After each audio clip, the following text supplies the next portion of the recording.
দেশের ঔষধ কোম্পানিগুলো ঔষধ বিপণন কার্যক্রমের নামে বছরে প্রায় ৬,০০০ কোটি টাকার ডাক্তার, মেডিকেল প্রতিনিধি সহ বিভিন্ন খাতে ব্যয় করছে। অথচ ঔষধের গুণগত মান ও কার্যকারিতা নিয়ে কোনো বিজ্ঞাপন প্রচার করছে না। ফলে সচেতনতার অভাবে ক্রেতারা ওষুধ সম্পর্কে অন্ধকারে থাকছেন।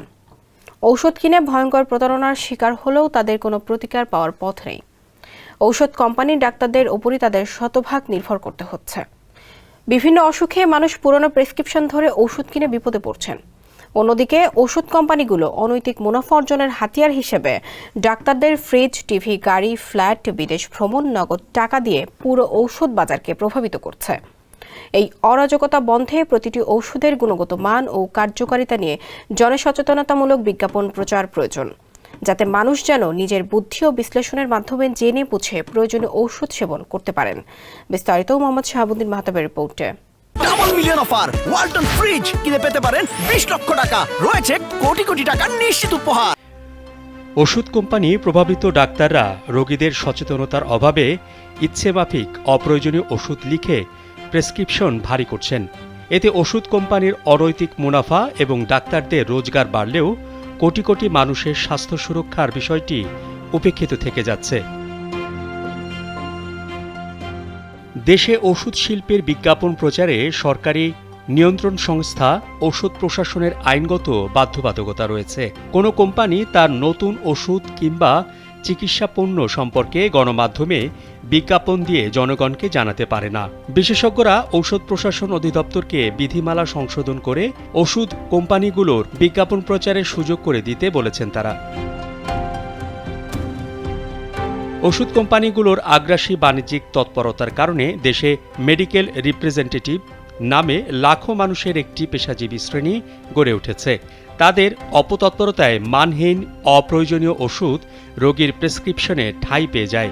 ওষুধ উৎপাদনকারী প্রতিষ্ঠানগুলোর ৫৮% কর্মী ওষুধের বাজারজাতকরণ ও বিতরণে কাজ করেন। প্রতিষ্ঠানগুলোর আয়ের ২৯%-এরও বেশি ব্যয় হয় বিপুল সংখ্যক এ কর্মীর পেছনে। ঢাকা বিশ্ববিদ্যালয়ের ওষুধ প্রযুক্তি বিভাগের অবসরপ্রাপ্ত চেয়ারম্যান অধ্যাপক আ.ব.ম ফারুক বলেন, ওষুধ কোম্পানিগুলো সিনিয়র ডাক্তারদের টার্গেট করে উপহার উপঢৌকন দেয়। তাদের অনুসরণ করে ঘুষ নেওয়া শুরু করেন জুনিয়র ডাক্তাররাও। বিনিময়ে ডাক্তাররা রোগীর প্রেসক্রিপশনে প্রয়োজনে অপ্রয়োজনে ওই কোম্পানির ওষুধ বেশি করে লেখেন। বাংলাদেশের ওষুধ শিল্প নিয়ে সাম্প্রতিক এক গবেষণা প্রতিবেদনে বাংলাদেশ উন্নয়ন গবেষণা প্রতিষ্ঠান BIDS জানিয়েছে, দেশে ওষুধের বিপণন বাবদ টার্নওভারের ২৯% বেশি খরচ করছে কোম্পানিগুলো। দেশে ওষুধের বাজারের আকার এরই মধ্যে ২০,৫০০ কোটি টাকা ছাড়িয়েছে। সে হিসাবে শুধু বিপণন বাবদ ওষুধ কোম্পানিগুলো বছরে ৬,০০০ কোটি টাকার বেশি খরচ করছে।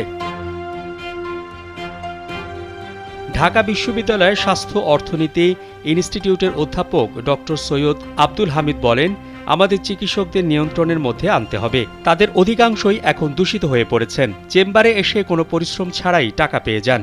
এভাবে নিতে নিতে তাদের জায়গাটা দূষিত হয়ে গেছে। এজন্য তাদের ইনকামের হিসাব নেওয়া উচিত। বিশেষজ্ঞরা বলছেন, মানুষের মূল্যবান জীবন ও স্বাস্থ্য নিয়ে অনৈতিক ব্যবসা বন্ধ করতে হবে। তাদের উৎপাদিত ওষুধের গুণাগুণ ও কার্যকারিতার স্বচ্ছতার সঙ্গে গণমাধ্যমে প্রচার করতে হবে। মানুষ যেন নিজের বুদ্ধি ও বিশ্লেষণের মাধ্যমে জেনে বুঝে প্রয়োজনীয় ওষুধ সেবন করতে পারে। মোহাম্মদ শাহাবুদ্দিন মাহতাব, কালবেলা।